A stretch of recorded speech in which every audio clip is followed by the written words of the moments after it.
ఇరాన్పై America Israel యుద్ధం 6వ రోజుకు చేరింది. ఫిబ్రవరి 28న టెహ్రాన్పై ఆపరేషన్ ఎపిక్ ఫ్యూరీకి తెరతీసింది అమెరికా. మిసైళ్లు, డ్రోన్లతో విరుచుకుపడింది. ఆపరేషన్ ఎపిక్ ఫ్యూరీ మొదలై 100 గంటలు పూర్తయిన సందర్భంగా ఓ వీడియోను రిలీజ్ చేసింది యుఎస్ సెంట్రల్ కమాండ్. గడిచిన 100 గంటలుగా ఇరాన్ లక్ష్యంగా జరిపిన దాడులకు సంబంధించిన దృశ్యాలు ఇందులో ఉన్నాయి. మరోవైపు అమెరికా ఆపరేషన్ ఎపిక్ ఫ్యూరీకి ఇరాన్ అదే స్థాయిలో బదులిస్తోంది. గల్ఫ్ దేశాల్లో యుఎస్ మిలిటరీ బేస్లపై పెద్ద ఎత్తున దాడులు చేస్తోంది. అటు ఇజ్రాయెల్పై ఇరాన్ దాడులు కొనసాగుతున్నాయి.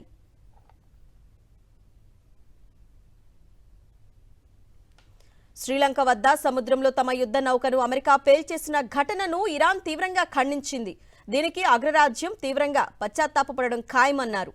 అసలు వార్నింగ్ ఇవ్వకుండా తమ వార్షిప్పై అమెరికా టోర్పిడోలు ప్రయోగించిందని తెలిపారు ఇరాన్ విదేశాంగ శాఖ మంత్రి అబ్బాస్ అరాగ్జీ.